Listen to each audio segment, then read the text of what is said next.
Right, I think we should start. It's already quite late in the evening, and I'm sure you all want to go home. First of all, welcome, and welcome to this workshop. It's really not a master class. I don't know, it's certainly not a master's class. In fact, that was corrected on the website. And, I think the Chinese expression on the website says something about 大师班. I'm certainly not a 大师, I'm just a 老师, and not even a particularly good 老师, but I'm quite an old hand at translation. I've been doing it for about 50 years, and I'm still going strong, and I enjoy it very much. And so look, I thought I would start actually by looking at this whole concept of a master class, because they do have master classes in music. And I began life as a musician. I wanted to train as a pianist. And then I became a translator because basically I didn't have the courage to be a musician. But if I can get the computer to work, which I think is very doubtful. Where do I... Oh, wait a minute. Here we are. I think I can even do it myself, actually. Right? Here we go. Look, you see, I can even do it myself. Thank you very much, terrific. Look, this is, and some of you here who know me will have been obliged to watch this because it's one of my absolute favorite things in the whole world. And it's not completely irrelevant. It's relevant for several reasons. This is a master class, a real master class, a very short extract from a master class given in Paris in 1953 by the legendary French pianist Alfred Cortot. And he was already a very old man, much older than me. And he was one of the truly great pianists of the 20th century. And I want you to watch this. It doesn't really matter whether you are particularly musical or not. I want you to see the quality of the way in which this true master conducts a master class. So let's see if I can do this. It's not very long. It's about 2 minutes, but I've watched it about 100 times. Il me semble que le dernier morceau, le poète parle, c'est là le titre que Schumann a lui-même.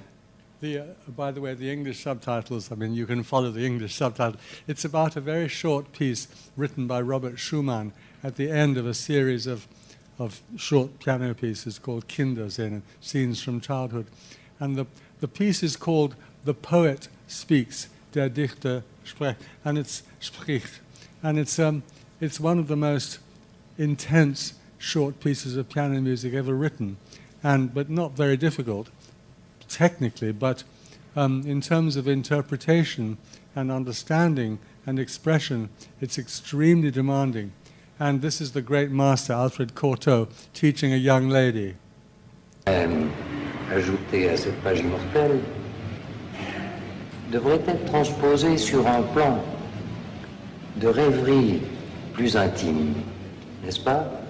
Pas seulement la belle sonorité, la détente expressive de la phrase, mais un sentiment plus rêveur. La vérité est qu'il faut rêver ce dernier morceau, pas le jouer. Voulez-vous me permettre de prendre votre place?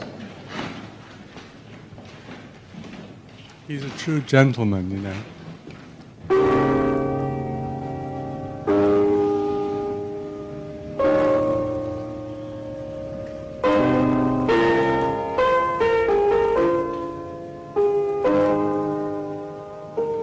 Et là, ne pas relier les deux phrases. Ce sont deux éléments différents de la même condition musicale. Et ici, comme une sorte d'interrogation.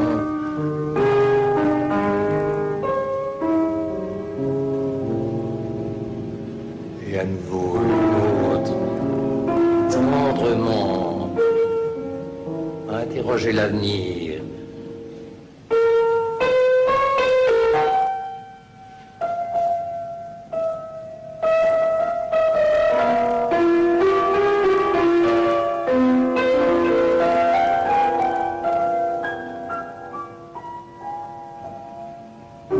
partir d'ici, que ça s'inscrive simplement, non pas dans la musique, mais par un coup du génie, dans l'immortalité.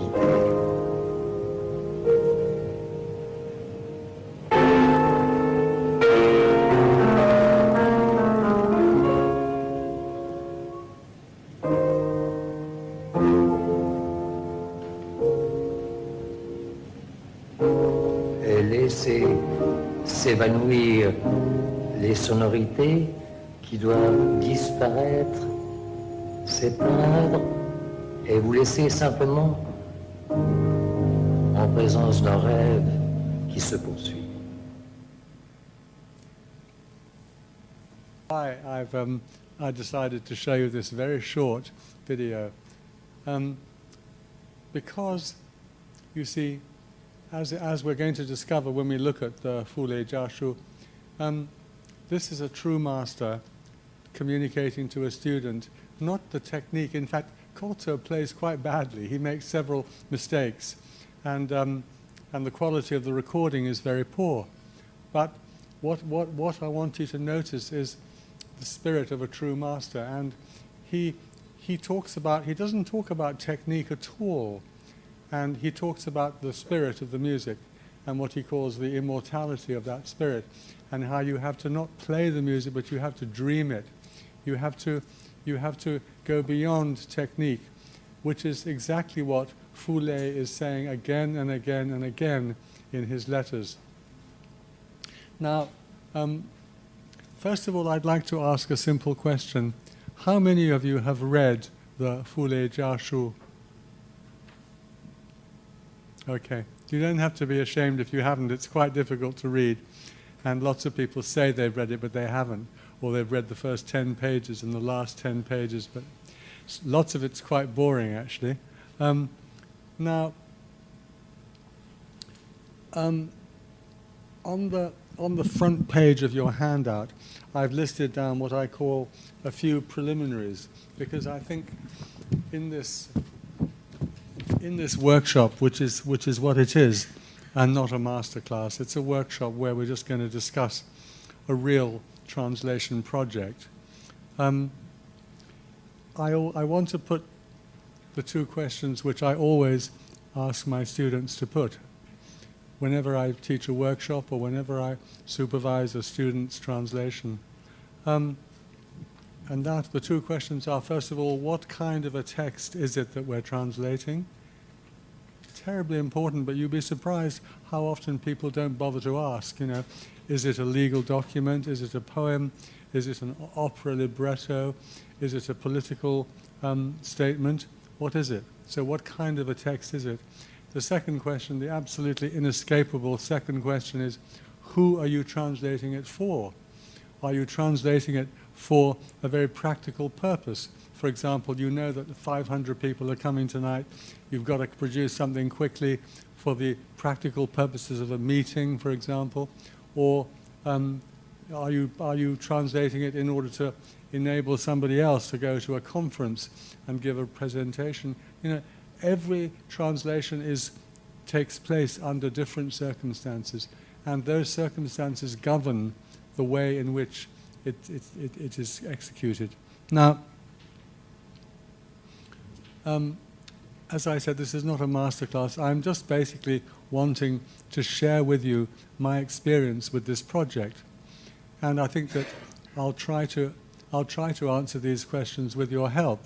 Please, if you think I'm saying something stupid, just interrupt me, because we are really here just to share experiences, and I'm extremely aware of the shortcomings in my understanding of this text, and also my shortcomings in my understanding of the whole process of translation.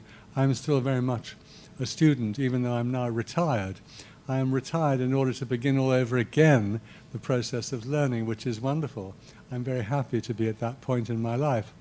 And I can therefore completely deny any responsibility for being good at anything, which is how I like to feel. Now, so what kind of a book is this? You see, I very nearly forgot to bring my copy, actually. Oh, here it is, down here. I'll show you my copy. And some of you may be rather surprised, because you've probably read a much smaller book entitled傅雷家书. This is the new edition, came out last year, and it's called傅雷家书全编, the complete edition. And it's about twice as long as the previous one. And the first thing I want to say about this book is that it's what I think postmodern critics call a liquid text. And when somebody told me that the other day, I said, what on earth do you mean by a liquid text? What my friend meant by that was that every time you look at it, it's different. It keeps changing shape just like a liquid, you know. When this book first came out, let's say there were about 300 pages. There are now about 800. And the circumstances in which this book was created were most unusual, and the circumstances in which it's being published and continues to be published are most unusual. And I tell you, the circumstances under which it's being translated are very unusual as well. All of this, I think, has a certain interest, and I'm going to try and explain why and share that interest with you. Those of you who know all of this, please be patient, because I think I need to spell out the circumstances in which this book was created. It wasn't written in the normal way that you write a book. It wasn't even written in the normal way that the letters of some famous person are written. It was written under conditions of extreme difficulty by a very great translator, which is why, of course, it's particularly interesting to translate, because you're translating the writings of a translator, which is a very strange process in itself. Now,傅雷was a very interesting man who grew up in and near Shanghai and was a typical, I have to say this, a typical Shanghai intellectual. You know, Shanghai intellectuals are pretty terrifying, really. They are notoriously the most clever and the most critical. I mean, you take a person like the great Shanghai intellectual Qian Zhongshu, who was a very close friend of Fulei's. And, you know, Qian Zhongshu could be cleverer than anybody. In fact, he was probably too clever for his own good. He was always finding even cleverer things to say than anybody else. Now,傅雷belonged to that generation of extraordinary Shanghai intellectual who grew up during the Republican period, and he went to France. This is long before he'd become a translator, and lived in France for some 4 or 5 years, meeting a lot of very important French intellectuals and artists. And he went back to China, and that was when he began to develop as a translator. Now, those of you who came to my talks last week will realize that one of my preoccupations is what I call formation, the training, the true education of a translator, without which no translator can hope to succeed. And I think傅雷is an outstanding example of that, because his whole life was spent developing not just his skills as a linguist and his skills in understanding, you know, the details of French history and literature and so on, because he translated just about the whole work of Honoré de Balzac, the great 19th century French novelist. 16 volumes of his translated works are sitting on my shelves at home, and he devoted the greater part of his life to this enormous task, in addition to other things. But you see, he didn't just do that. He didn't just become better and better at languages and so on. He also put enormous emphasis on the process of what he called 修养. 修养 is a very good translation of formation, because it's about the development of the whole person. It's, you know, 修养 is usually translated as self-cultivation. And of course it has a very long history in Chinese philosophy, going back 2,000 years at least. And it's an integral part of the Chinese way of life. It's about how you have to develop not just your skills, because the gentleman is not a pot, as Confucius said, you know, Junzi Buchi. He's not a kind of a useful vessel. The gentleman is a person with inner qualities. And the way you acquire those inner qualities is through a variety of means, but they can all be included under the general heading of 修养. And you see, if you look at Alfred Cortot, he is a man of enormous self-cultivation. He is a true artist. He is a true master. And throughout the letters, you see, Fulé wrote letters to his son over a period of about 20 years until his tragic death when he committed suicide in 1966 at the outset of the Cultural Revolution. And you see, that story also lends this book incredible poignancy. It makes the book tragic. I mean, all the time, as one reads the letters written by Fulé, one is constantly remembering that at the end of this, he commits suicide, despite all the things he says about the nobility of the human aspirations and the need to do xiuyang, to become, and his great love of art and music. At the end of the day, he and his wife just hung themselves from a beam in the early days of the Cultural Revolution because they simply couldn't bear the way they were being treated. I mean, they just couldn't bear the fact that the Red Guards who came and got them and dragged them out onto the streets were actually from the Shanghai Music Conservatory. They were the very people that Fulé admired so much. They were practicing the art of music. And that the irony, the tragic irony in that situation haunts the book from beginning to end. It makes it a very, very different book. It's one of those rare books where those circumstances are, of course, never mentioned, because by the time he commits suicide, obviously he's not going to write any more letters, you know. And that's the great silence, the great absence that sits on top of this book like a cloud, and it's not spoken. So it's a very remarkable book. And the other thing that's remarkable about it is that although Fulé's son. Now, Fulé had a son by the name of Fu Tsung, who is still alive, and he still gives concerts. He gave a concert in Hong Kong not long ago. And he's a remarkable pianist. He's always been one of my favorite pianists. And at a very young age, Fu Tsung left China and went to Poland to take part in the Chopin International Piano Competition. And he did very well. He got third prize. And he got a special mention for his performance of those short dance pieces by Chopin called mazurkas, which are very difficult to play, even for Polish people. They're Polish dances.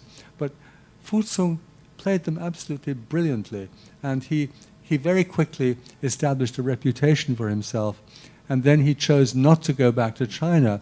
I think in those days, in those Cold War days, it was called defecting, you know, and he went to London, and he rebelled against the system.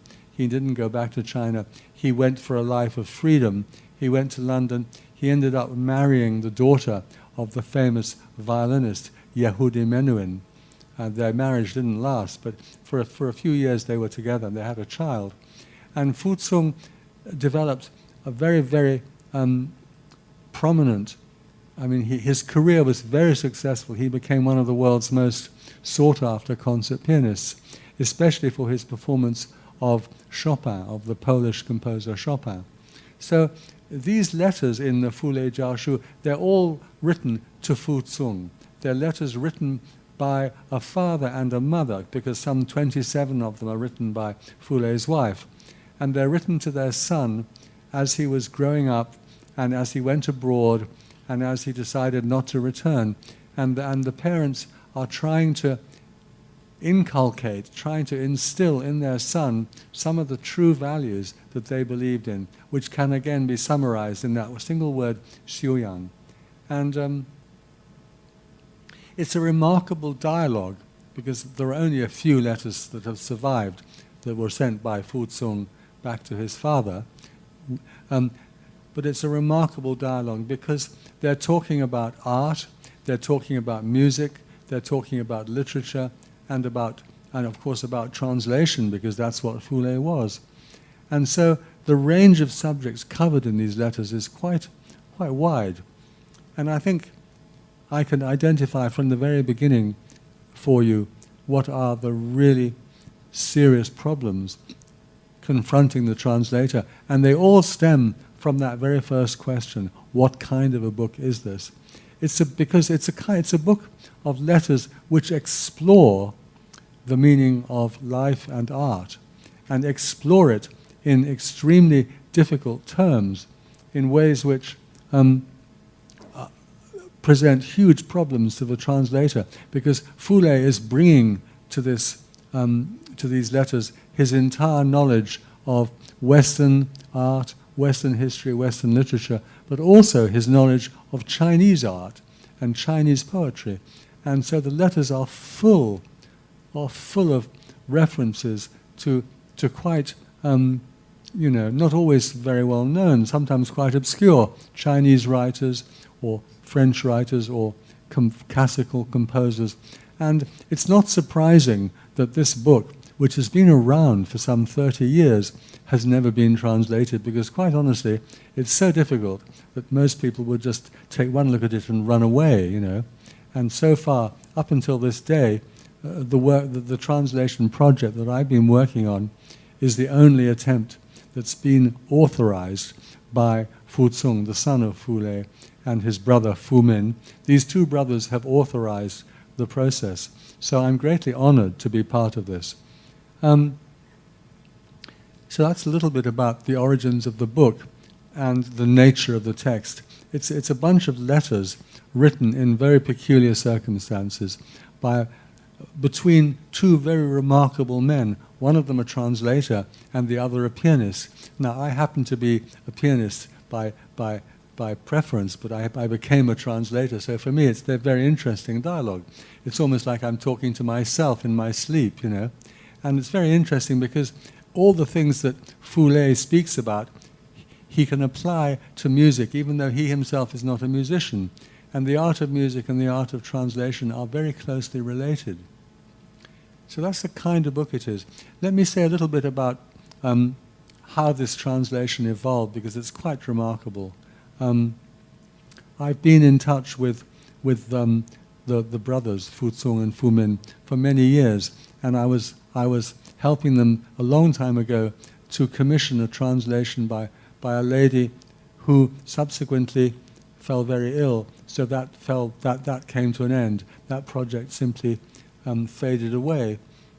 And I was wondering what was going to happen, because there was nobody now working on it, when I made the acquaintance of a young man who unfortunately can't be here this evening, who had, by some extraordinary stroke of luck, had sat down at some moment in his life and just translated the whole thing, just like that, in a sort of short period, in a moment of great sort of passion. He just sat down and translated the entire work, the shorter version, not this big thing now, but the earlier version. And I bumped into this very nice man at the Chinese University about 3 years ago when I was teaching there. And I just said to him, "My goodness, have you really done that? Why don't you show it to me?" So he showed me the draft translation. And to cut a long story short, what I then undertook to do was to revise that draft, because it was only a very rough draft, a sort of what they call a 草稿, a rough draft that he did very quickly in a sort of youthful moment of enthusiasm. But it's a very useful draft, and I think if he hadn't done it, I would never have had the patience and the stamina to undertake this huge task, because it is a huge task. But luckily he did, and we became very good friends. And as a result, I undertook to help him and to edit this translation. Well, actually, I've had to work on it a great deal, and I've had to spend a lot of time chasing up all the references and trying to solve all the cultural problems and so on and so forth. And in the intervening few years, I've had very poor health, but I'm fortunate now that I'm a lot better, and I'm going to finish this project this year, because this is the 50th anniversary of the unfortunate suicide of Mr. Fu Lei and his wife in 1966. 50 years ago, these two lovely people could bear to live no longer, and in a truly noble fashion, they went home to their house in Shanghai, and they put all their affairs in order. They left the exact amount of money for the next month's rent in a drawer. They left instructions for their maid not to bother to go to the market, and they put all the other instructions were written out very clearly, and then they just tied tied themselves to the beam and very quietly put an end to their lives. I mean, it's a story, of course, which was repeated tens of thousands of times during the Cultural Revolution. We shouldn't imagine that these are isolated instances. And often, tragically, there were many talented artists, intellectuals, and especially musicians who came to a similar end because, of course, these things, especially foreign classical music and traditional art, were considered to be highly counter-revolutionary and highly undesirable, and the people who practiced them were punished severely for this political fault. So this adds a note of sadness and a note of poignancy to the whole book. Now, I'm giving some idea of what kind of a book it is from the point of view of the translator, and we'll come on later, well, quite soon, to some examples. I've chosen 6 examples to go over with you, to talk about the concrete problems.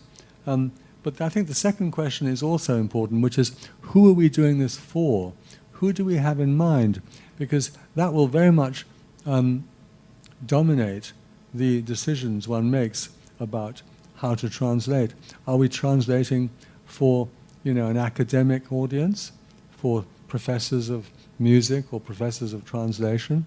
Are we translating with a view to this book becoming a bestseller in the West, which I'm quite sure it never will become? It's a bestseller in Chinese. It's sold between 3 and 4 million copies, which is an extraordinary number, and I still don't fully understand why. Now, this is supposed to be a workshop, so can anyone venture an explanation of why this book has become so widely read in China?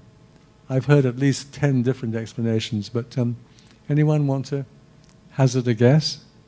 I mean, these are real facts. It's like, for example, recently The Mermaid has managed to produce an extraordinary box office of some 2.7 billion renminbi. I mean, and apparently it's not a very good film, but there is probably an explanation for that. But I mean, what about this book? Why is it selling so many copies? Will somebody tell me? Tianru, I'm sure you have an answer. You break the ice, because this is supposed to be a workshop.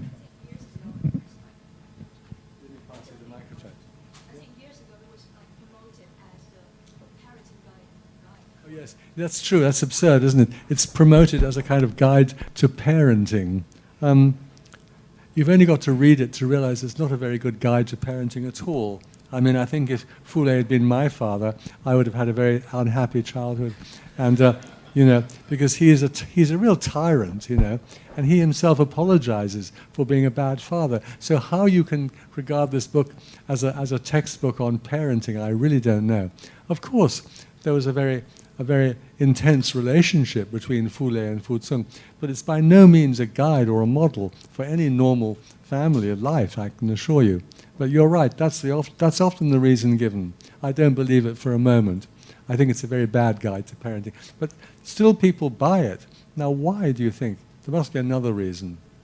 And I still don't feel qualified to answer it. But I can hazard a guess. Anybody else want to hazard a guess? No. I'll hazard a guess.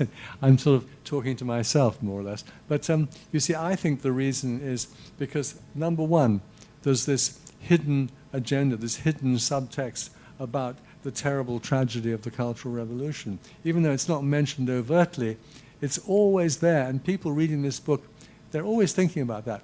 The second thing is that this book of letters is so full of references to traditional Chinese culture, traditional values, traditional art, traditional philosophy.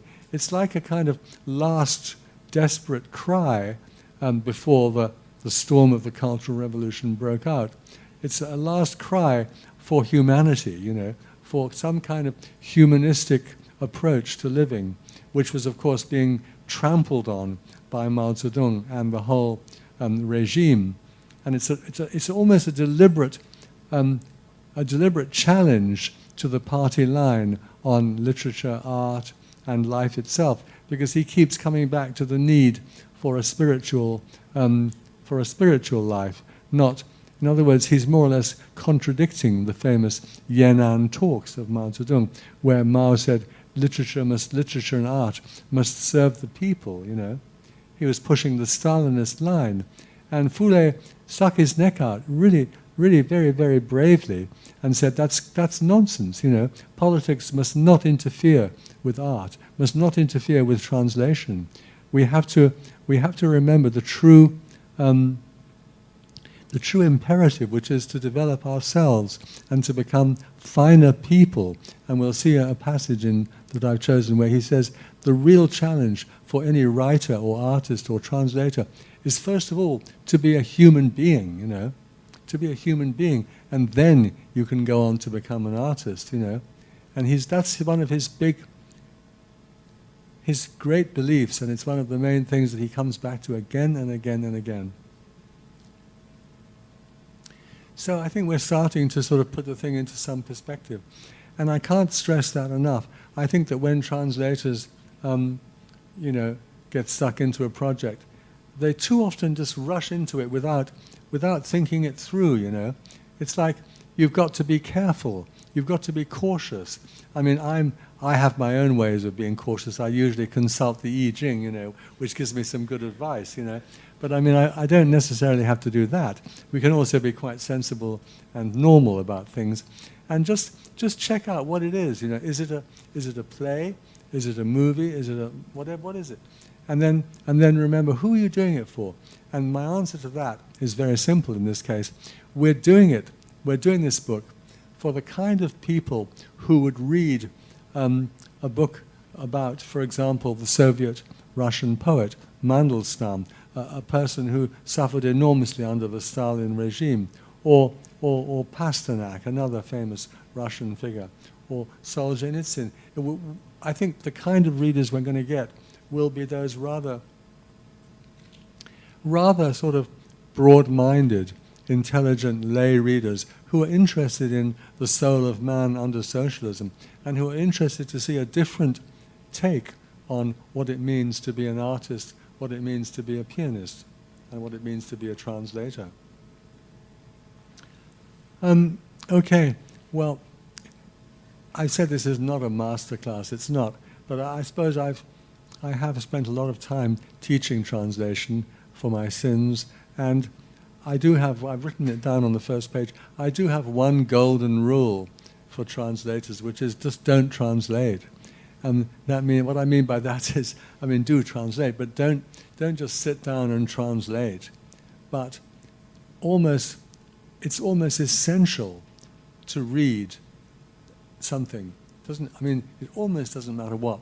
But rather than sit down and translate, I always recommend to people, and I try to recommend to myself, the practice of, before you translate, reading something to get your mind into the right kind of rhythm with the English language, or maybe a Chinese language if you're translating into Chinese. So it's very important to do that, and it's very important, as you know from the course that's run here. It's very important to develop the ability to read critically and to read in a way that profits your own ability to write. And it's just shocking how little people do that, you know. It's how people think that reading is a luxury that you can't afford, you know. You don't read, you mine data. You sort of you skim through the internet and you just pick out a few things from Wikipedia, and that's it, you know. You might possibly, you know, read a text message from your best friend or something, but you're not going to sit down and read a book. It's too much effort. And I think that's an incredibly sad state of affairs, and it's one which teachers like myself are really obliged to deal with, because until we deal with that, we'll never get good translations, we'll never get good translators. It's part of that broader idea of formation, it's part of that broader idea of 修养, self-cultivation. Any translator should be a very, very wide-ranging and critical reader. It's the only way to learn, and I can't stress that enough.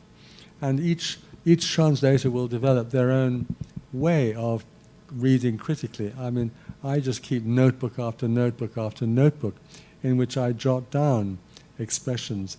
And sometimes I keep bilingual notebooks with one side in English and one in Chinese, so that I try to build up a repertory of words and phrases, sometimes whole paragraphs, that will help me.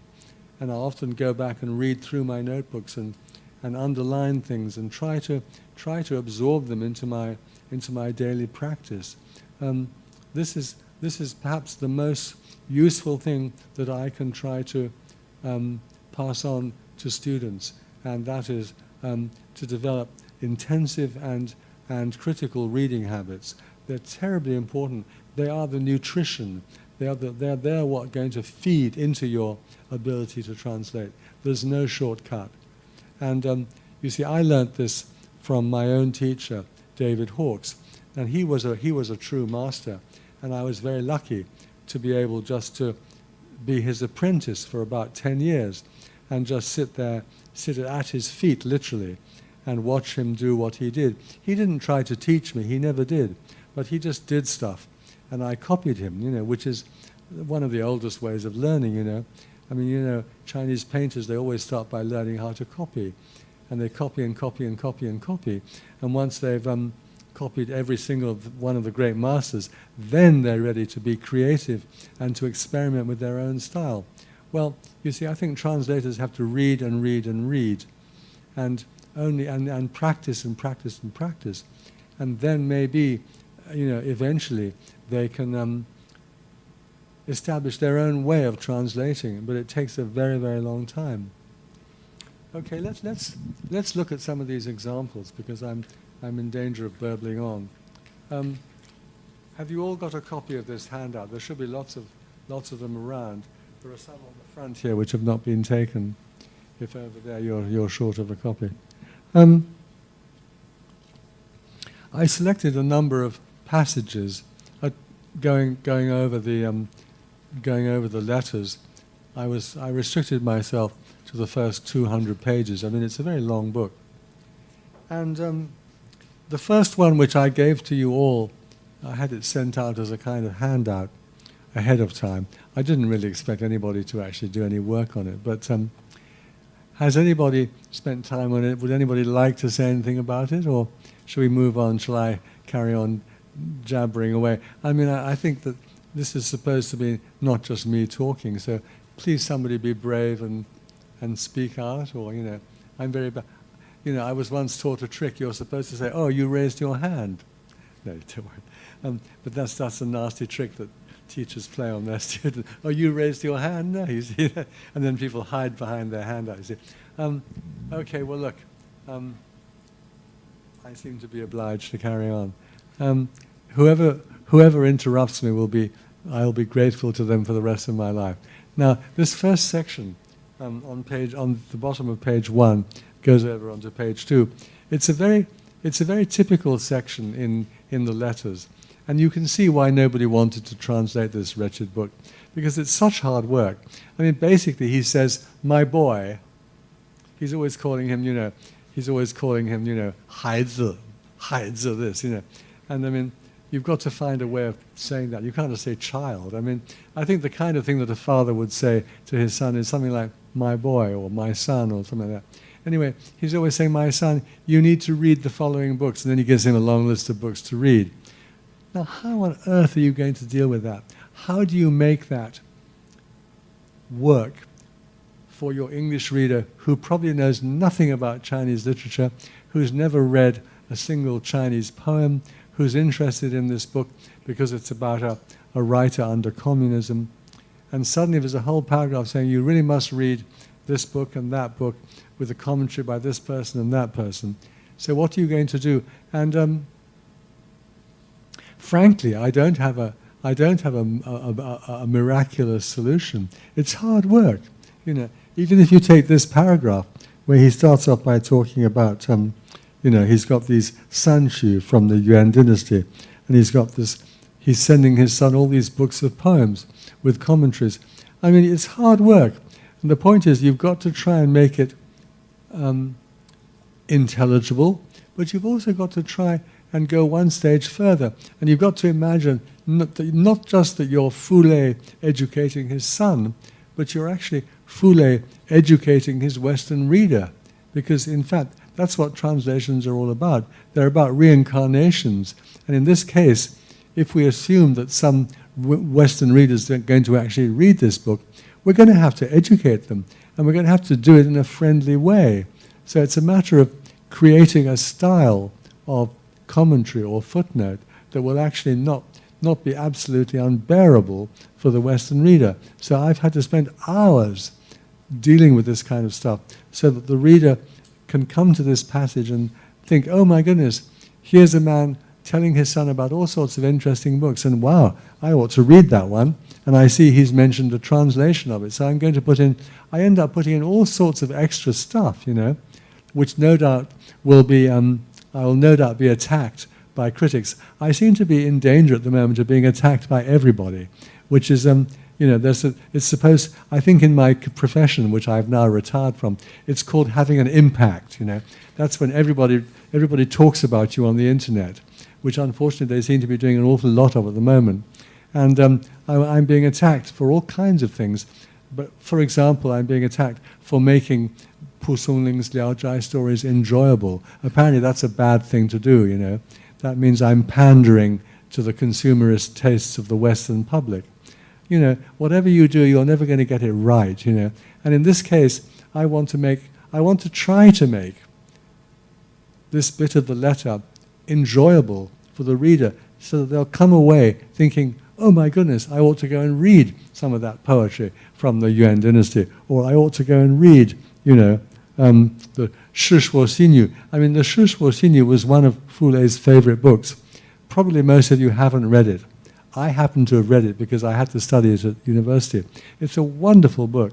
And one day, in about 500 years' time, the Shi Shuo Xinyu will be part of the world literature, and young people in the West will read all these wonderful stories about these crazy people, like the Zhulin Qixi, the guys in the bamboo grove who behaved in this wonderfully eccentric way. They were hippies from the sort of 4th century, and there's an enormous amount of really enjoyable material in works of Chinese literature which are completely unknown in the West. I mean, Western readers, they hardly even know about Hong Lao Meng, It's unbelievable how little they know. And they might have read one poem by Li Bai, or one poem by Zhu Yi, if you're lucky. So we're dealing with a huge problem here. And I've had to work terribly hard on passages like this to try and make it meaningful. I mean, the other solution is just to take what they call the 36th option, Di San Shi Liu Ji. That's when you just leave it out, So you just get out of the whole thing and say, I'm just removing all that. The trouble is, if you start to take the 36th option with Fulé Jia Shu, you'll end up leaving most of it out altogether because it's all difficult. He's always talking about highly refined and quite difficult aspects of not just Chinese culture, but also Western music and Western art and French literature. And, it's packed full of this stuff. Now, I don't know if any of you know the work of Chen Zhongshu, but Chen Zhongshu never wrote letters. Well, he never published his letters, or he published different kinds of letters. But, these letters by Fulé are almost as learned as the work of Chen Zhongshu, who is a great friend of his. And he's not showing off. Fulé doesn't show off. He's really serious in his goal, which is to educate his son. Not just to educate him with the titles of books, no. To educate him in the sense of xiuyang, so that he becomes a finer human being. It's a formation, a formation in the French sense, which is the theme of all of my talks here in Hong Kong in this month that I'm here. He's trying to help his son Fu Song become a wiser, finer, more human person, so that then he can become a better artist. That's his entire message. And the extraordinary thing is that Fu Song himself recognizes, and you can watch a wonderful lecture he gave on YouTube. He gave it about 5 years ago in Warsaw, where he talks about his life and his art. And quite clearly, he took on board all the things that his father was telling him. So that's the other hidden dimension of this book, is that it's a book written to a man who went on to become a great artist. His father died in 1966, 50 years ago.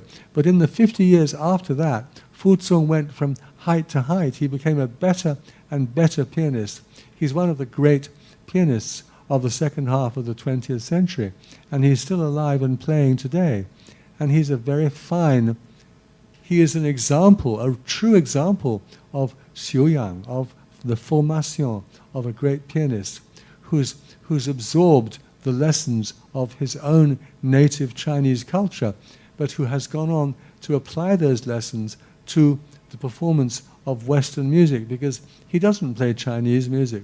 He plays Chopin, Mozart, and Liszt. He plays the great masters of the Western piano tradition.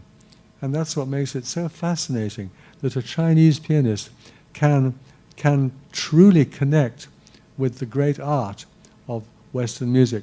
You see, compare Fu Zong with, for example, the much more famous younger Chinese pianist Lang Lang. I mean, Lang Lang, in my opinion, has no xiuyang whatsoever. I mean, he's very famous, and he played at the Olympics, and he's now got his own brand of perfume, and so on and so forth. And I knew a young lady who was in his company just 2 weeks ago at a premiere in Beijing, and he's a showman, He's an exhibitionist. He's a vulgar nobody, and I can't bear to listen to his piano playing. I'm giving you my honest opinion, because he never learnt the hard way. He never went through the process that Fu Zong went through. He didn't have a father like Fu Lei, He just had a stroke of luck when he stood in for another pianist. I think it might have been Daniel Barenboim, who was ill, and Lang Lang happened to be in Chicago, something like that. I don't know the exact details. And then suddenly he was catapulted to instant fame, and fame was what he wanted, And he's never really matured as a musician. And I think that idea of maturing is also closely connected with the concept of xiuyang. And it's a fascinating interaction when you come to translate this, because one is translating the letters of a translator who moved effortlessly between Western and Chinese culture. That's what's so extraordinarily interesting about Fu Lei. For example, Fu Lei became a great expert on Chinese landscape painting, shan shui hua, or guo hua as they call it. And he was a great friend of one of the last great masters of that art, a man named Huang Binhong, who lived in Hangzhou. And in fact, Fu Lei, he was also quite a clever businessman. He acquired a lot of Huang Binhong's paintings, and he was he appreciated Huang's art. So he really became an expert on the traditional art of Chinese painting, and yet he wrote in one of his letters, he wrote, "I came to appreciate Chinese art through living in Paris and learning to appreciate Western Impressionist painting." So when he was in Paris, he'd go to the Louvre, and he got to know various painters, and he started to appreciate the paintings of Cézanne and Seurat, people like that.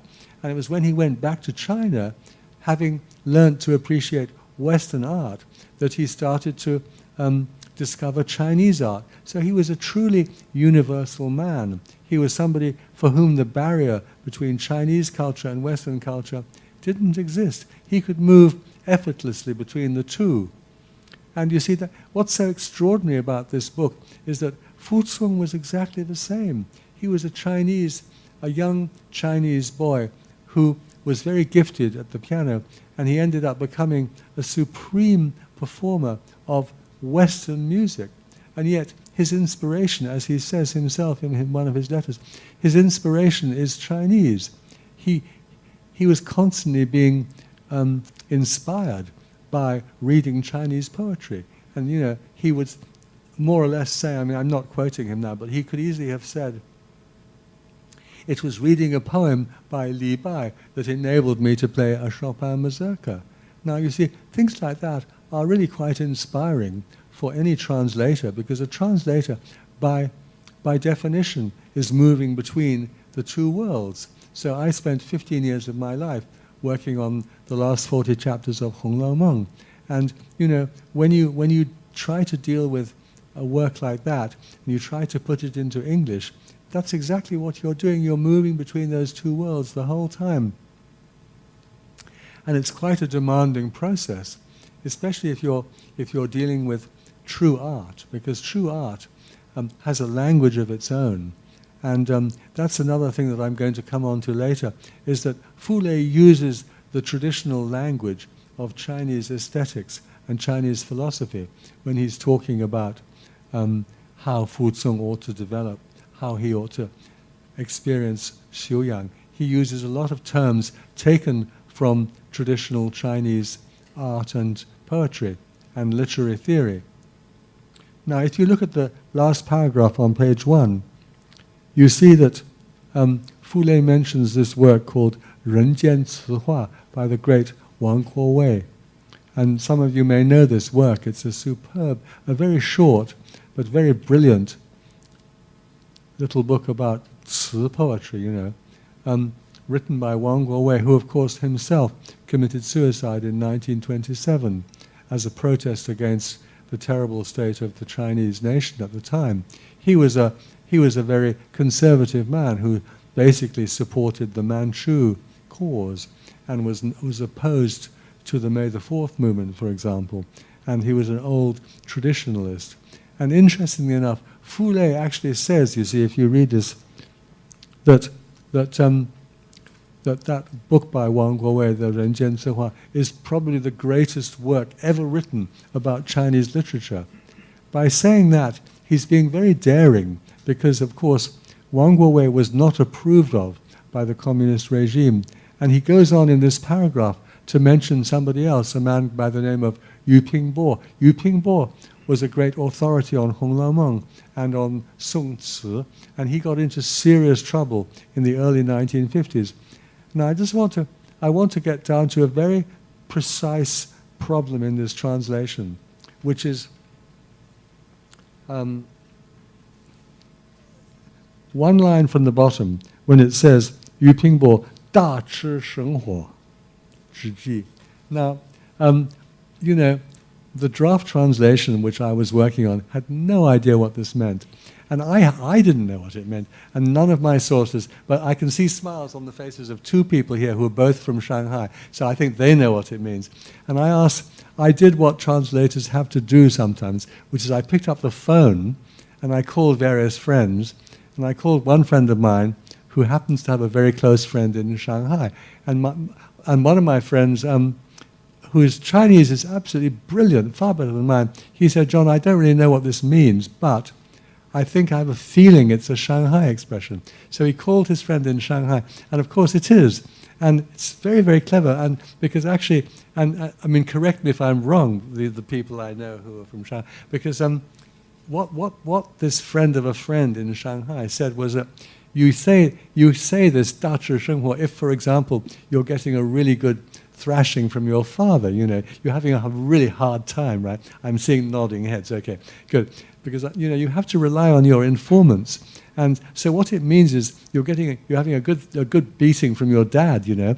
But you see, by using this Shanghainese semi-slang expression, Fu Lei is being very clever, because what he's saying is actually that Yu Pingbo is actually the subject of a major political campaign, which he was. He was being given a good beating by his father, who was actually Mao Zedong, in fact, and the Communist Party. So he was having a really hard time in the early 1950s because the Communist Party attacked Yu Pingbo. They couldn't get hold of Hu Shi because he'd left the country.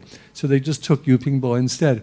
So this is an example of very clever use of a kind of almost a coded expression, which a lot of a lot of simple readers wouldn't have got. I mean, could you put your hands up if you didn't know what that meant? Okay, there we go. You see, thank you. So I think I was on the right track. And you see, both of my former students who I know are from Shanghai, they knew what it meant immediately, right? Because it's a common expression in Shanghai. But I mean, when I first tried to deal with that, I think there is a lesson in this, which is that you've got to be patient, and you just don't give up. You know, I think I mentioned in my very first talk that Leonardo da Vinci defined genius. Can any of you remember the definition? Leonardo da Vinci said, when someone asked him, what is genius? He answered, eternal patience. Now, he was a genius, so he should know. And, you know, I think that you've just got to be, as any translator, has got to be prepared to be eternally patient. You don't get to be a genius necessarily, but you get to be a better translator. You've got to keep coming back and back and back and not give up. And you have to have ways of coming back and pursuing it until you get to the bottom of it, like Sherlock Holmes or whoever it is, you know. And that part of that is the process of revision. I mean, I mentioned, I think, in another of my earlier talks that the I Ching, which I worked on for 12 years, I revised it 27 times. I don't just mean changing a few words, I mean completely revising it. And I came back to it again and again and again. And of course, I'm very aware that my translation is extremely imperfect. But the process of revision, the process of not giving up, of being eternally patient, is so important. And with this expression, 大智生活, I knew that several people just had no idea what it meant. But I cast my net as wide as I could, using friends and friends of friends, until finally I got an answer. And I'm so pleased to have it confirmed today that it's true, you know. I mean, Yu Pingbo was having a really hard time. He was getting a good thrashing from Chairman Mao, basically, who personally was involved in that campaign to attack Yu Pingbo and Hu Shi and their way of writing about Hong Lao Meng.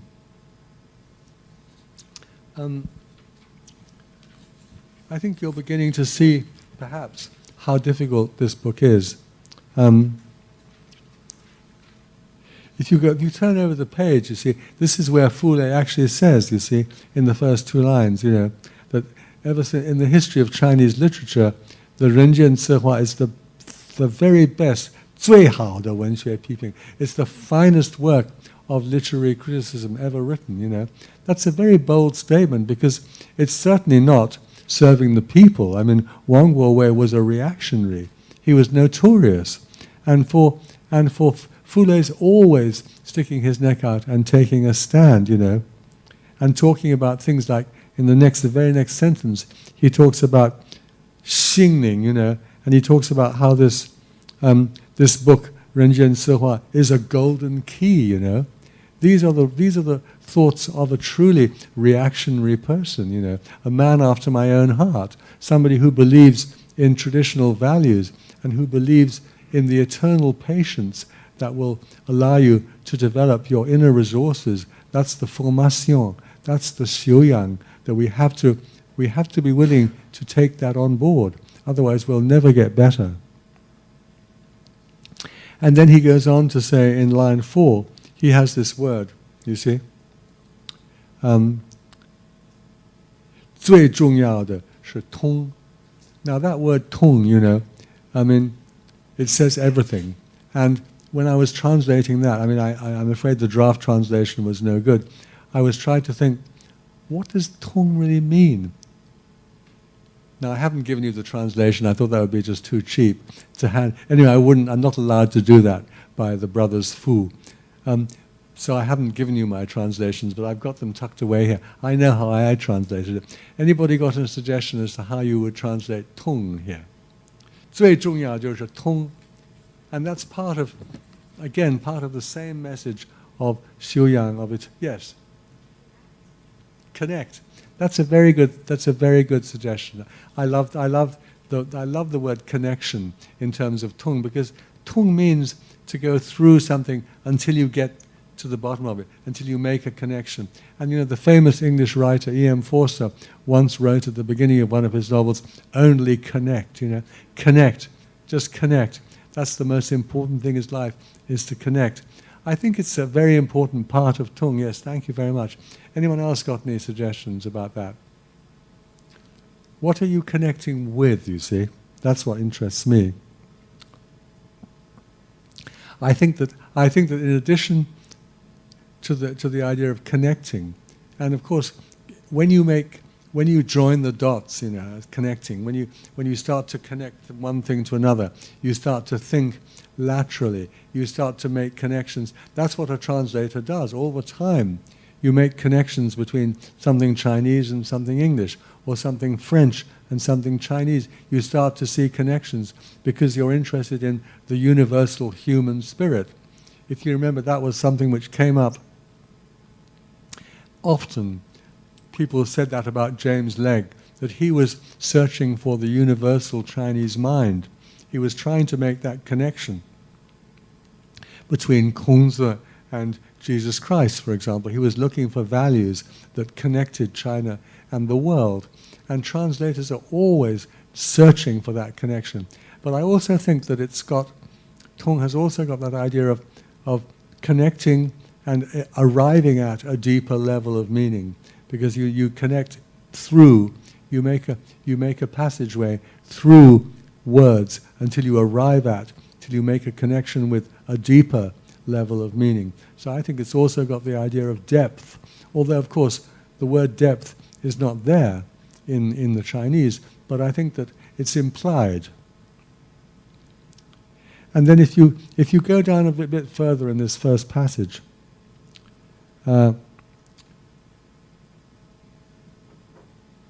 he actually uses the French word humain.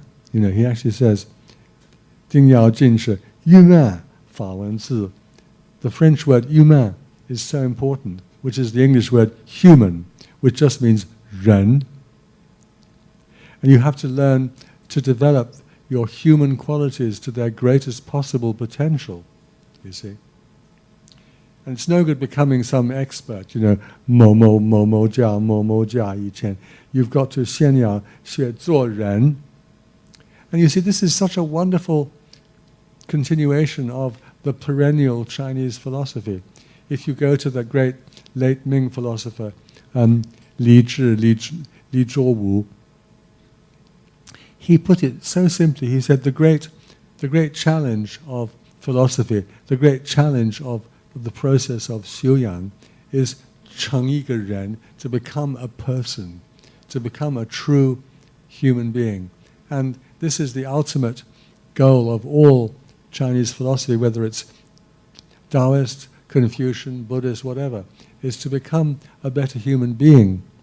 And unless you do that, you see, you'll never really achieve anything. And that's what he says in that very last sentence, You see, 不会对人类有多大贡献. You can't achieve anything serious. And this first passage contains within it 3 of the absolute typical difficulties of the Fu Lei Jia Shu. First of all, the very difficult problem of how to deal with long lists of books, You should read this, you should read that, you should read this. How boring, I mean, it's like a shopping list. Buy 2 pounds of pork, I mean, how do you make that interesting? That's a challenge. Then, the second problem which I identified here was that thing about 大智生活. At first sight, you realize there's something odd going on. You've got to trust your instinct, When you see something odd, beware, Get working on it. That's something odd. You've got to realize that if that's odd to you, it's probably odd for a reason, And normally that's when you go out and you've got that funny feeling you've forgotten something, As you're going out to the lift and you think, oh, I've forgotten something. I had it just now. I forgot to bring this book, you see. And I knew I'd forgotten something, but I just thought, oh no, go on, you're going to be late, hurry up. So I came all the way down and I realized I'd forgotten this book. So I had to go all the way back. You see, I had a funny feeling that I'd forgotten something, and I should have listened to that funny feeling. Similarly, when you're translating and you come across something a bit odd, there's something not right there, then that's a funny feeling. You should take notice of that, and you should take measures to deal with it. As in this case, I took a lot of trouble. I looked it up in about 17 dictionaries. That was no good at all, you know. I couldn't find it anywhere. I couldn't find it anywhere on the internet either. I mean, nowadays the internet is phenomenal. Everything is on the internet, you know, more stuff than you want, you know. But I mean, nowhere. So finally I resorted to my last possible, you know, strategy, which was to call friends. And then luckily I have very nice friends. I mean, you know, I don't know whether I'll always have nice friends, but I still have a few nice friends. And my nice friend called somebody else who happened to live in Shanghai and have a Shanghainese boyfriend. And within a matter of 24 hours, I got the answer back, you see. It had gone around the world about 2 times, but I mean, eternal patience, eternal patience. I think if there are 2 themes to my series of talks, they are the one I keep pushing on about, which is formation or 修养. And the other is that, you know, when we study translators, we must never forget that they're human beings, you know. And I was trying to say that about James Legge last week, and tomorrow I'm going to be talking about another individual by the name of Herbert Giles. Very, very different person from James Legge. And by studying him as a human being, you can start to understand his very different approach to translation from James Legge. So I'm going to be talking about that tomorrow. I'm going to be talking about his translation of the Liao Zhai Zhi Yi and all the bits he left out. So it should be quite shocking, I think. Anyway, and I thought I would just show a few pictures for those of you. Most of these pictures may be. This is one of the early editions of the Jiashu, and it's a small edition. It keeps getting bigger and bigger because Fu Min, who lives in Shanghai, he's in charge of all this. He keeps releasing more and more letters, and you know, I think it'll go on getting bigger and bigger as time goes by. And one of the reasons why they've been holding back material is because it refers to people who were still alive, and when those people die, they can now be talked about. You know, it's very tricky publishing stuff in China, as you know, and the political climate, especially now in the last couple of years, has deteriorated quite considerably. Anyway, this is one of the early editions, and this is an example of Fu Lei's handwriting, his calligraphy. You see, he really wrote rather beautiful Chinese characters, I think.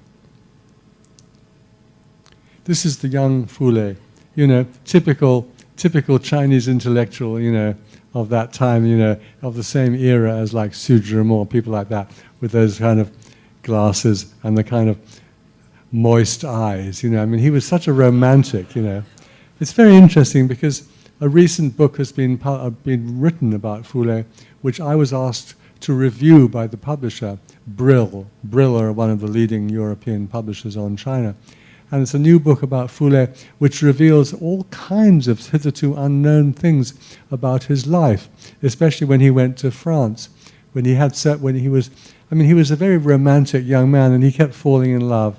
And so this is interesting to know, because when he writes to Fu Tsung, he's always telling him to be more self-disciplined and not to have, because Fu Tsung as a young man was always doing the same thing, you know. And you can read the letters. It says, "My dear boy, you must learn to be more self-controlled," you know. Well, of course, Fu Lei would know about that because he wasn't at all self-controlled, you know. And this new material that's come to light, which will be a revelation when it's published, is an extraordinary addition to the understanding of this man. And this is also in Paris. You know, he was quite a smart dresser, you know. I rather like that little jumper he's wearing. I wouldn't mind one myself, actually. And I do believe he's wearing a bow tie, isn't he? You see, I'm wearing a bow tie too. I've decided, it's one of those things that when I retired about 2 or 3 weeks ago, I decided to change my mode of dress because I wanted to mark. You know, when Confucius wrote, "At the age of 70, I can follow my heart's desire," you know. I thought, well, I better follow Confucius's example and adopt a new approach. So I'm wearing a bow tie in honor of Fu Lei, well, no, in honor of myself, actually. And this is rather a bad photo, but it shows, I think, a wonderful contrast between these two people. There's the young Fu Tsung, you see, full of joy and spontaneity. And there's his father looking thoroughly miserable and serious, you know. And, you know, I have to say, when I read the傅雷家书, I'm so much of the time I'm just feeling, why don't you just shut up, you know? Why don't you just let this poor boy get on with his life, you know? Leave him alone. But I mean, you know, that wasn't the nature of傅雷. He was a real tyrant. He's always lecturing his poor son, not just about art and literature, but about toothpaste, you know, and about how to put postage stamps on envelopes and how to polish his shoes. I mean, I think today we'd call him a control freak, you know. But I mean, a very wonderful one. I mean, don't get me wrong. I think at the end of the day, I think傅雷is absolutely wonderful, you know, but absolutely impossible. Here they are having rather a happy moment, boating. I don't know where they're boating. I just came across this photograph today, actually. It's a happy moment. And Fu Tsung's looking quite relaxed. And his father's obviously pointing out some important historical site or something. There wouldn't be a moment's let up, you know. It's all to do with education, I'm sure. Anyway, that's the very much older傅雷. And one of the very sad facts about this book is that with the passage of time,傅雷developed. He wasn't a very strong man, you know. He had terrible back problems, and he was always suffering from insomnia. And you know, he would have been a very difficult man to live with. I mean, he'd spent hours and hours and hours in his study translating yet another novel by Balzac. And meanwhile, his health was not good. And his wife was an absolute saint. She was a very, very sweet lady. And her letters are most touching, tender letters written to her son. She was obviously very concerned about him. Oh, thank you very much. Terrific. That's terrific. Thank you. There he is actually smiling, which I think is rather rare. He was rather a lugubrious character. Oh dear, what's happened there? Oh, and this is rather a nice picture, although I don't think Mrs. Fu is looking very happy, but he's got such a smug expression, hasn't he? Do you know the word smug? Self-satisfied. He's sometimes a very arrogant and haughty person, you know,傅雷. Sometimes not a very likable man, actually, but just a brilliant mind. His mind was just brilliant, you know, and he knew how to write Chinese. I think that's another reason why people read his books, you know. He really set himself against the trend of people, you know, the kind of Chinese written by those writers like Mao Dun, you know. I mean, unreadable stuff. You see,傅雷, he read classical Chinese all the time, and his style, I think, to be honest, I think that's the reason why people read his book, because his style is quite outstanding. It's not difficult to read. It's not like hard, you know, it's Baihua. But it's also, for example, if you compare傅雷's Chinese with the Chinese of Lu Xun, for example, I think it's far, far better. If you compare it with all of those so-called westernized writers like Ba Jin, he writes beautiful Chinese. His letters are beautifully written, most of the time, not all of the time. And there you can see he's got a very nice scarf. I mean, he dresses very well,傅雷. He's a well-dressed, you know, Shanghainese. And you see, one of the things that I think you have to go back to my very first question, what sort of a book is it? What sort of a man is he, you know? How does he sound? What sort of a person was he? And I've been searching and searching for this. And I'm very fortunate because when I came to Hong Kong in 1982, as a relatively young man, but already with some grey in my beard, because I had a beard in those days, I had the great privilege and honor of working under a very fine Shanghainese man of letters named Sung Qi. And Sung Qi was a close friend of傅雷's. In fact,傅雷lived in Sung Qi's family house in Shanghai. That's where he and his wife committed suicide. And so Sung Chi was an exact contemporary and a very close friend.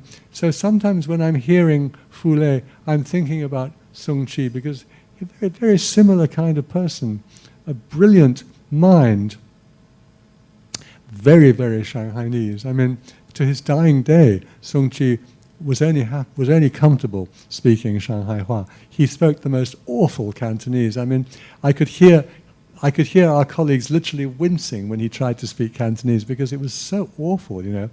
And his Putonghua wasn't much better, you know. But he was very close in temperament to Fu Lei, and I'm very lucky because I knew him very, very well. So I can imagine him almost writing these letters. You see, it was Stephen Sung who tried to persuade Fu Lei to get out, because he left China. He knew that things were going to get bad. So he got out of Shanghai and came to Hong Kong and had a wonderful career in Hong Kong. He more or less helped to set up the Chinese university. And that was Sung Chi, Stephen Sung. And he kept writing to Fu Lei and saying, "Why don't you leave? Just leave." And at one point, Fu Lei actually came to Hong Kong, but he went back. He couldn't bear it. He wanted to be back in China. And he had some very foolish notions about how the Communist Party would behave. He believed that they might be good, you know, but actually they treated him very, very badly, and he suffered enormously. He was one of that generation of Chinese intellectuals who suffered enormously.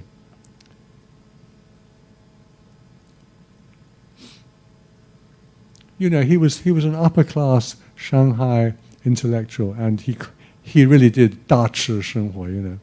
He copped it big time. I think that's the last picture, actually.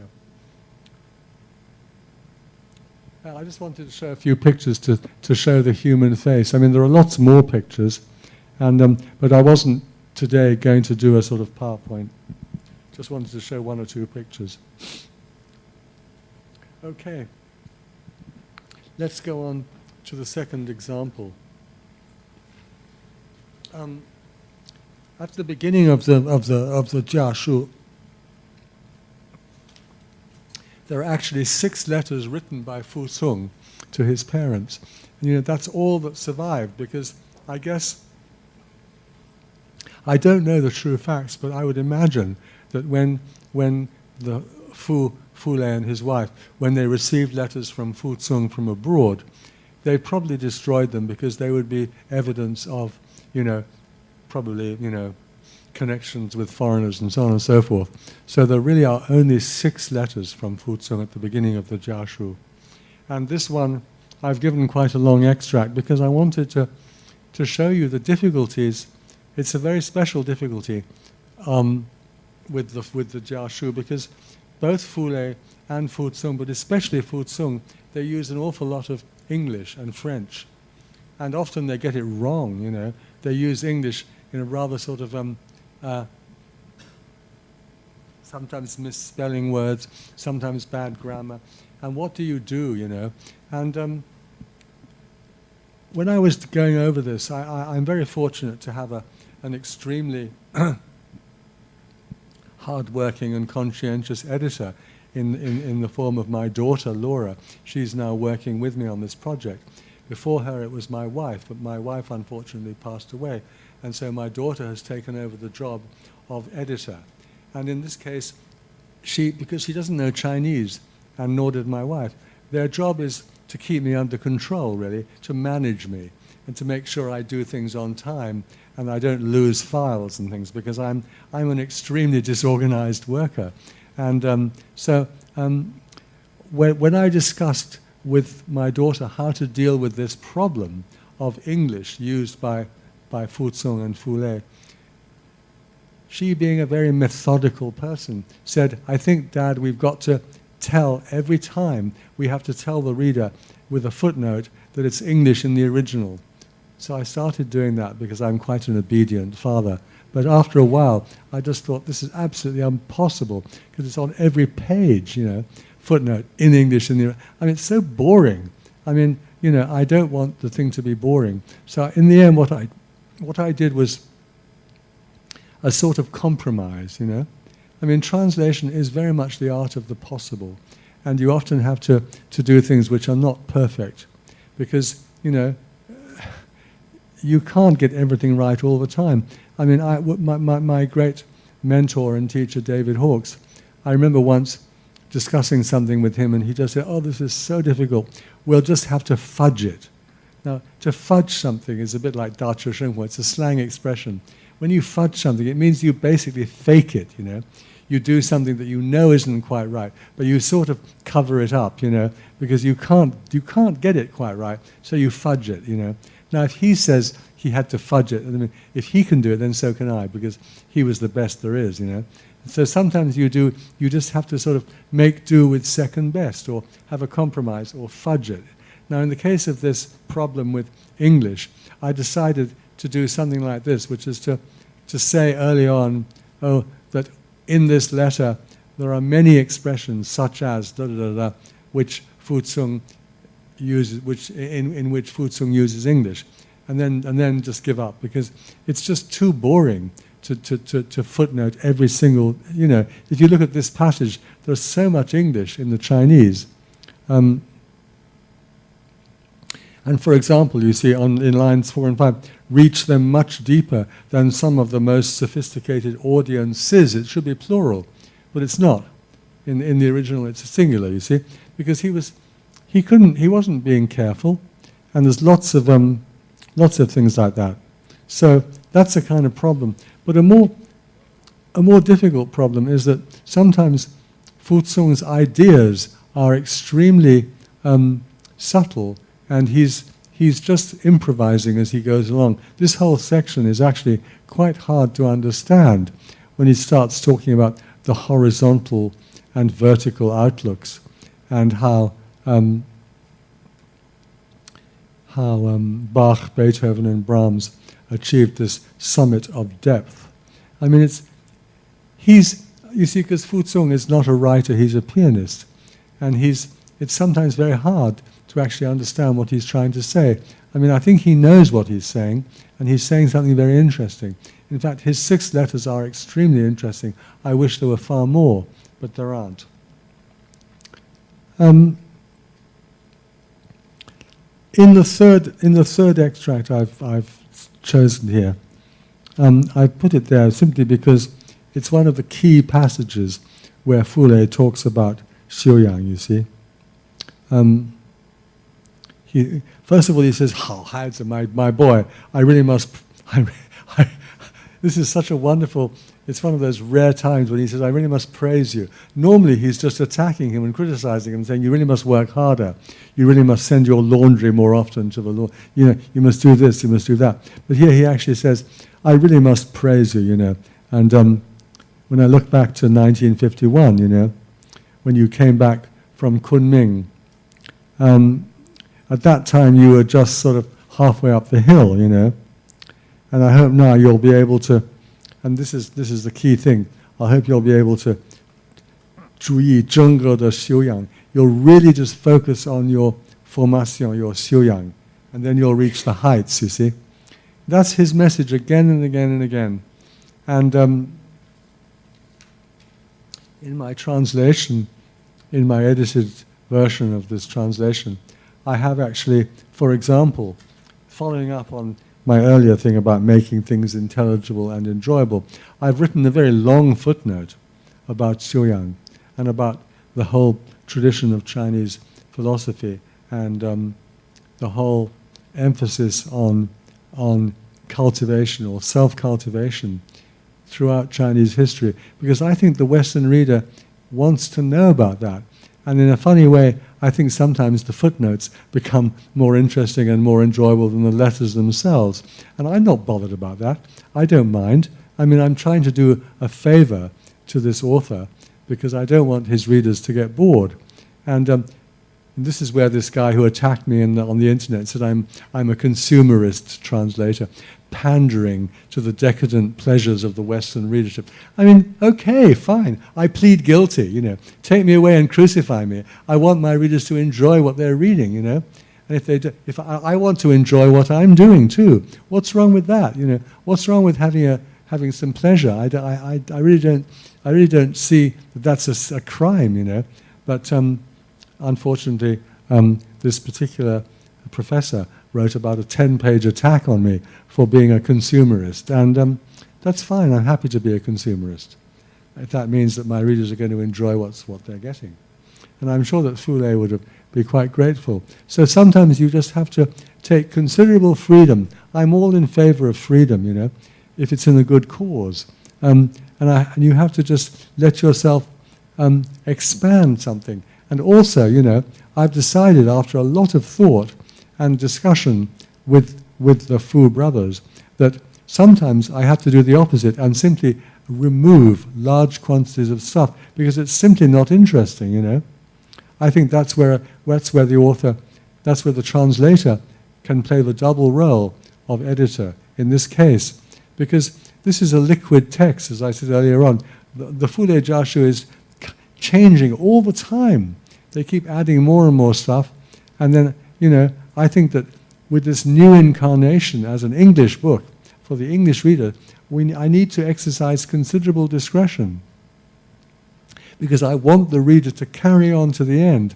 I don't want the reader to get stuck on some rather boring and repetitive stuff about you must go and buy more toothpaste. I mean, there's a huge amount of that in the letters, which is really boring, you know. A bit of that, okay, to show that the father cared about his son's physical well-being, but there's too much of it.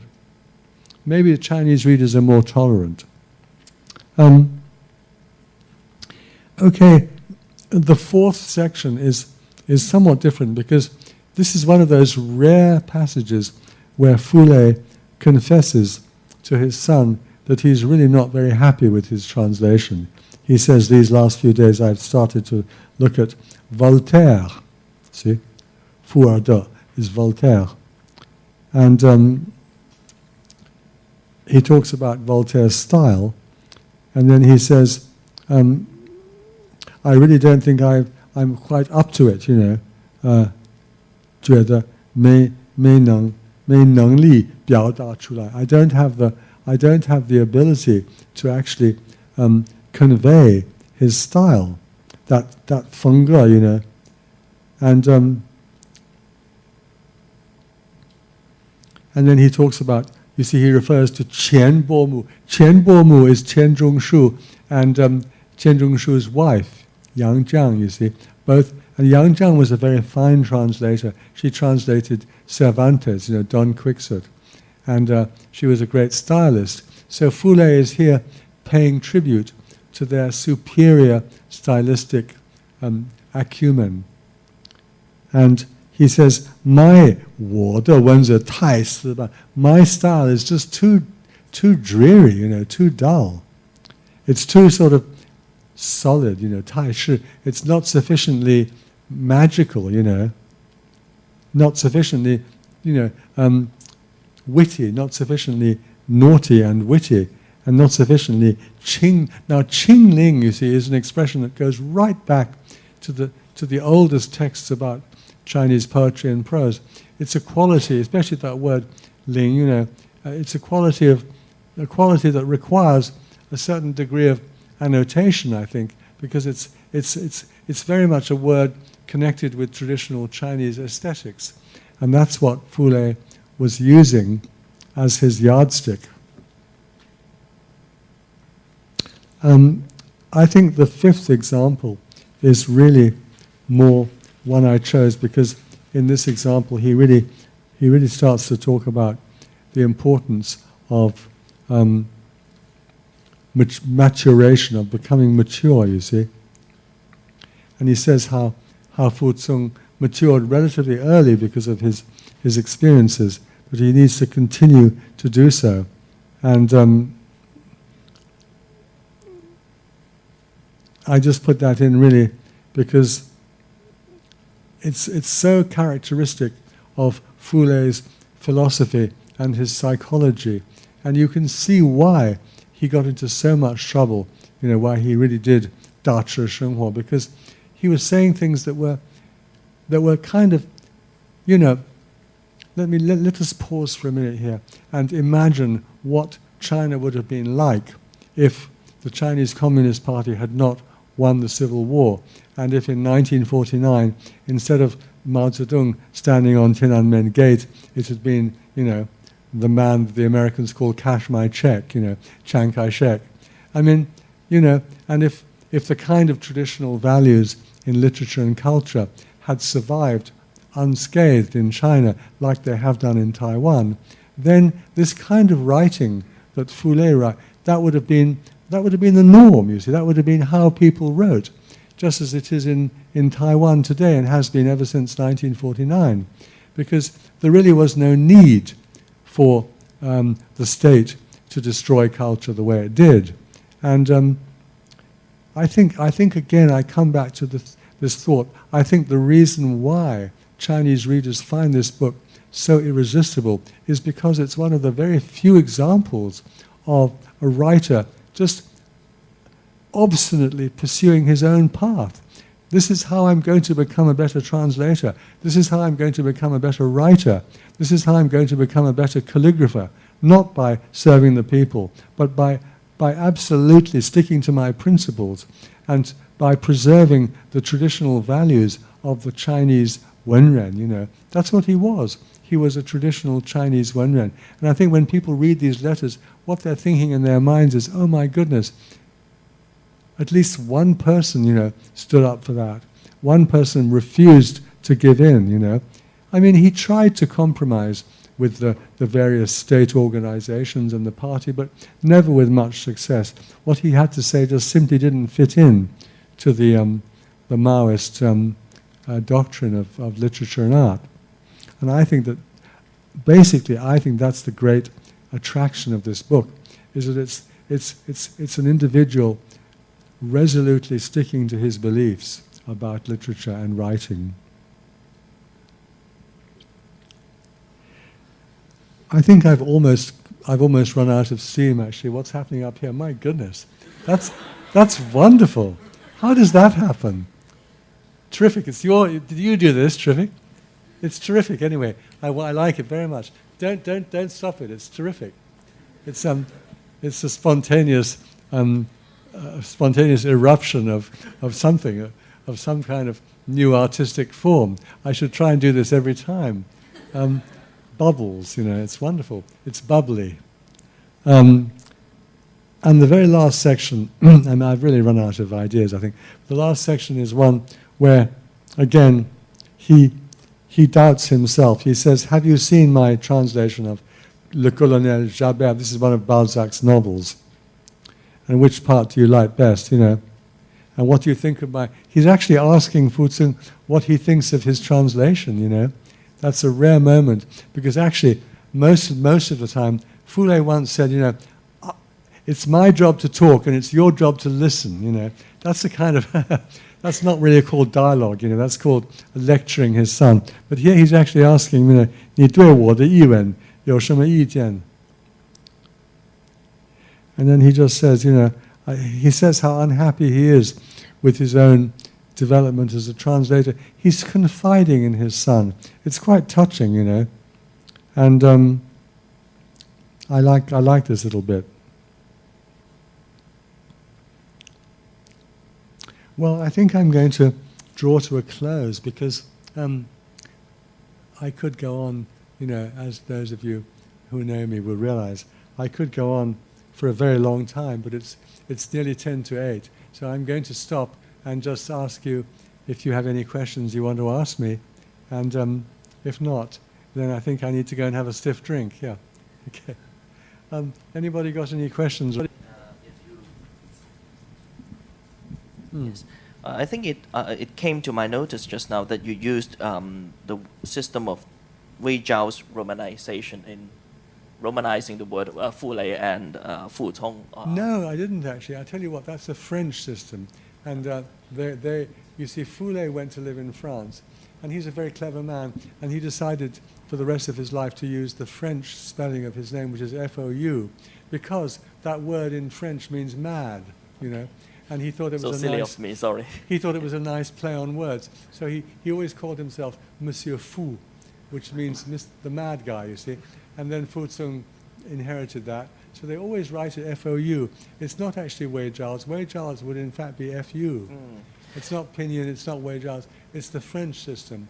And Fu Lei, I read this in some article, he enjoyed the fact that the word fu meant mad in French, you see, because he always thought he was a bit mad. So are you going to use Wei Zhao's or pinyin for the rest of other for the rest of the book, names? we'll use pinyin definitely, yeah. Okay. Wei Zhao's has had its day, unfortunately. Nobody really uses it anymore. It's a shame, but it's you know, pinyin is the official system, and everybody's being obliged to use it, and you know, one has to go along with the party line on these things. Okay, that's a simple answer. Anyone else got anything they want to ask? Yes. Here comes the microphone. Hello, Professor Minford. Yes, hi. And I have been wondering a thing, which is when you're doing translations, have you been thinking about the style, the question of style? I mean, like you are translating the works of Fu Lei, have you think about finding using the style of the British style to translate the text, or you are using your own voice to reincarnate the text? That's a very, very good question. I can't use anything but British English because I am British. You know, if I tried to write American English, I'd be terribly bad at it. I think that when you come to try and choose a style for Fu Lei, you have to listen very carefully to the voice. I mean, I'm a great believer in what I call the process of surrender, where you, as you get to know a thing more and more, you surrender and you start to hear the voice. You know? And I think I can hear his voice. I think also it's not just his voice, it's his way of writing a letter. You know, nowadays people just don't write letters. It's a terrible shame. I sat down and wrote a long letter this morning because I felt like it. And then I went to the post office and posted it. And I just felt really good about that. I'm going to, as part of my retirement, I'm going to write more letters, you see. But when you write letters, you don't write them the way you talk. That's the great thing about letters. You write them the way you write a letter, you know.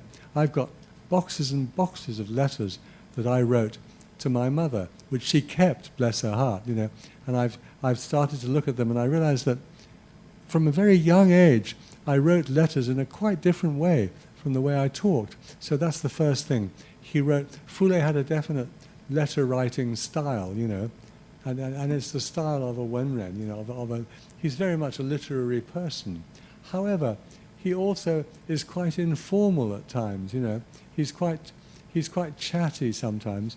So I think, to answer your question, as time went by, I started to realize that I had to have a mixture of some quite Wenyak, some quite elegant English, you know, the English of an educated gentleman on the one hand, but also occasionally make it quite informal because it's, you know, have abbreviations and things, you know, because they are after all letters between a father and a son, and you don't want to be too formal because he's talking to his boy, and sometimes he's telling him how much he loves him and stuff like that, and you don't want him to be very stuffy all the time, so it varies a lot.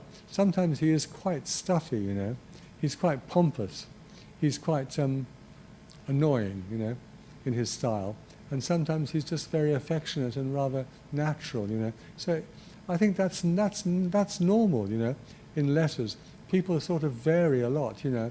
Someone will, in the middle of a letter, you might start suddenly saying, I remember I read a letter that I wrote when I was about 15 years old, and it was suddenly in the middle of a letter to my mother about, you know, will you send me a box of fruit cake and stuff. I was saying, I think I know the meaning of life, you know, and I started to write this rather sort of, you know, adult kind of stuff, you know, and I could hear myself, you know, I thought, oh my goodness, how pretentious, you know, because sometimes in letters you sort of, you know, you vary the tone, and I think you have to try and catch that with Fu Lei because he does vary the tone. And then of course the mother writes very lovely, simple, motherly letters, you know, quite different from Fu Lei. So you've got the mother's voice as well, which is important. But I think you've got to mix the very cultivated, erudite man of letters, which is probably about 70% of the time, and then the rather sort of, why don't you write to me more often? Have you got enough money to spend on, food? How's the washing? How are your laundry arrangements going, and stuff like that? So sometimes it changes tone in the middle of a letter, Does that answer your question at all? Not.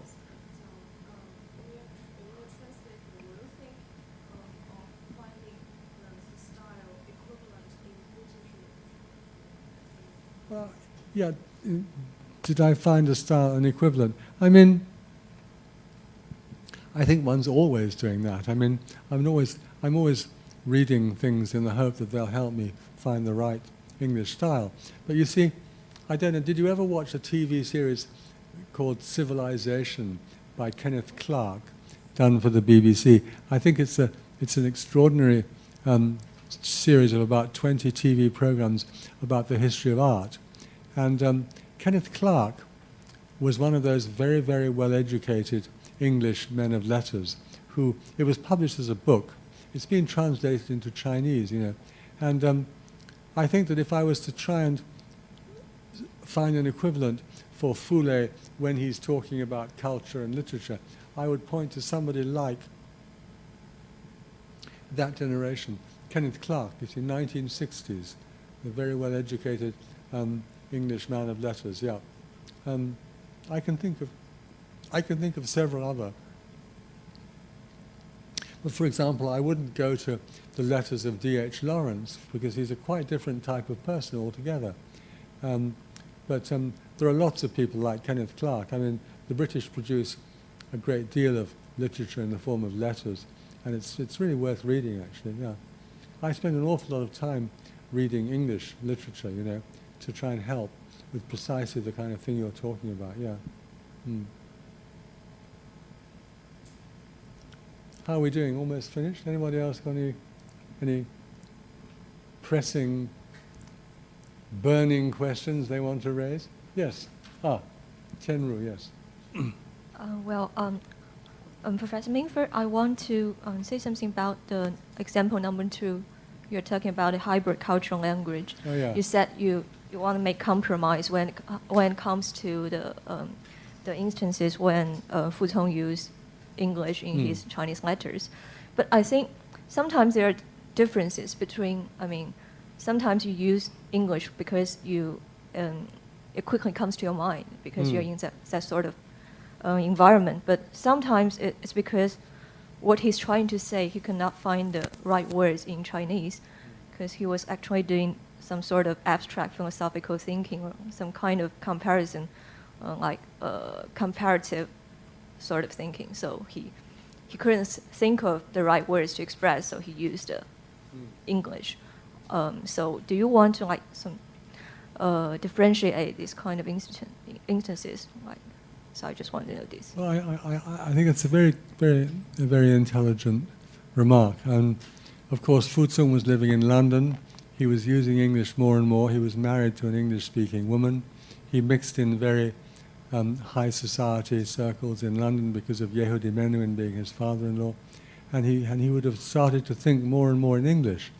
And I'm sure that these expressions just came into his head because that was what he was talking and reading all the time. But the trouble is, when you translate these letters into English anyway, it's all in English, so what are you going to do? I'm a very practical person. I started off by wanting to identify every single expression that he put into English for that very reason, because I wanted to draw the attention of the reader to the fact that Fu Cong was thinking in English and naturally thinking and using English expressions. But when you look at the page, and it's got like 17 footnotes that all say in English in Fu Cong's original, it's really not very attractive, And so I decided to, as I said, to make a compromise and just to have one footnote saying, in this letter, Fu Cong often uses English expressions such as intuition, and maybe just a 3-line footnote that gives the reader some idea of what's going on without burdening him with endless, apparatus at the bottom of the page. And because this is not an academic translation, it's for intelligent people who want to get some idea of what's going on. So that's my own. It's not a perfect solution at all. And I think your remark is absolutely right. It does reveal something very interesting going on in Fu Tsung's mind. But I couldn't think of a better way. Yeah. Just one question. About the English issue, maybe. I just wonder. I mean, did you try to maybe improve on the English? As you said, there were some problems, and not surprisingly, because he's not a native speaker, nor his father, and so maybe did you? For the English translation to work, maybe I thought I don't know what you have actually done. In terms of really, did you improve on English? And this other question about who for? Are you translating for a general audience, or targeting a more sort of academic audience? Well, I'll take the second one first. Yes, a general audience. Yeah, because I think this is a book of general interest, and not an academic audience at all. And I think, frankly, if there are some small spelling or mistakes or grammatical mistakes, yes, I've corrected them, because what's the point of preserving them? I'm not trying to make a fool of people. They're not important, They're really not important. And so, I wouldn't change anything substantial, but if it's just the absence of an S at the end of a word, it's just not important, And I don't have any qualms about that whatsoever, Yeah, yes. Would you have considered just leaving them incorrected in italics to just sort of what you've written? I thought about that, and again, I just thought it looked so fussy, and people want to get on with it. They want to get on to the next letter, They don't really want to get stuck on considerations of language. They're interested in the content, And anyway, for better or worse, I've decided just to have an umbrella footnote that says, in this letter, he uses a lot of English expressions in the original, such as, and then list about 5 or 6 of them, and leave the rest to the reader. Because I don't think enough is gained to compensate for the rather annoying appearance, It's like the decision not to have footnotes in the story of the stone, The reader wants to move on. The reader wants to move on. They want to get to the next letter and find out what's going on and so on. So I'm maybe the use of English says something about Fu Chong, and also maybe his imperfect mastery of English. All right. Also says something about the person, about really this. Pianist and making a name for himself in the West, and still struggling. Is getting there, improving his English every day, and then But I think that's all part of his story, and then which is maybe of interest to readers of this book of letters. I don't know. Well, I suppose my answer to that would be yes, it's interesting, but it's not interesting enough, I'm more concerned with the bigger picture, frankly, I think that to preserve little grammatical mistakes and things is just not what I want to do, It's not, it doesn't fit into my overall goal, or doesn't, nor, we could go on arguing about this forever, I can see your point, and I'm not trying to produce a psychological study of Fu Tsung in London, I'm more concerned with the father's attempt to educate his son. That's what it is. It's an education. It's a story of an education, and that's the fascinating part of it.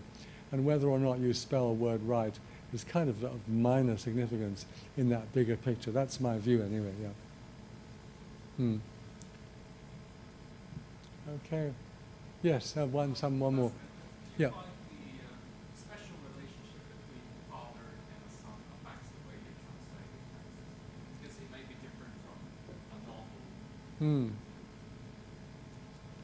Of course, yes. I mean, of course, the sad thing is that we have so few of the letters from Fu Tsung. I mean, he replied to many letters. We can date all his letters from the father saying, "I received your letter of such and such." But the letters have obviously disappeared. They were probably burnt, I should think, as incriminating evidence, because the government was very angry when Fu Tsung went to London. He betrayed the motherland and all that rubbish. And so yes, and the relationship therefore that's revealed is rather one-sided. We don't get a lot of feedback from Fu Tsung, unfortunately, but it is fascinating. I mean, it's one of the great recurring themes in literature, isn't it? The relationship between a father and a son, and indeed between a mother and a daughter, and even indeed between a father and a daughter and a mother and a son. I mean, these are the great eternal themes in literature, and sometimes they're tragic, as in some Greek tragedies are about, and even Shakespeare, Hamlet and so on. I mean, one can go on about this forever. It does, I think, if what you're saying, if I understand you correctly, it does add a very important dimension to the letters, yes, because that's the world that you're in throughout the book. You're always listening as if you're a son to a father telling you how to behave and how to grow up and how to become more mature. And, you can't help but live within that relationship, because that's what the whole book is about. Yes, you're quite right. But I almost wish that Fu Tsung doesn't like to write very much, I almost wish he would write his own replies now, at the age of 80-something, I mean, because obviously he still has a huge veneration for his father. And I'm not surprised, because his father was a very great man.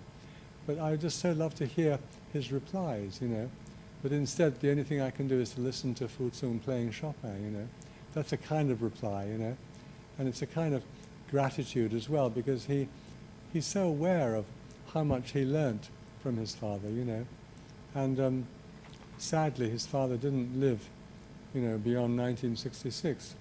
That's again one of the great tragedies of the story, Okay. Time to call it a day, I think. Thank you very much for coming, and thank you very much.